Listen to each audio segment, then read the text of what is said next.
You work to get more out of your bike, and the only way to really be sure it's going faster is to have it timed and tested. And there's something about speed. It really shows the result of work, whether good or bad, doesn't it? I woke up all today. I woke up night all day. Is that hey?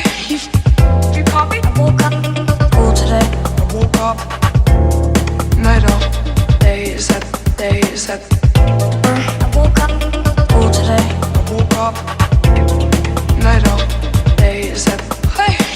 I woke up all today. I woke up night all. But anybody can buy a fast bike today and go fast. Riding it is only 1/100th of the actual experience needed, I think, myself.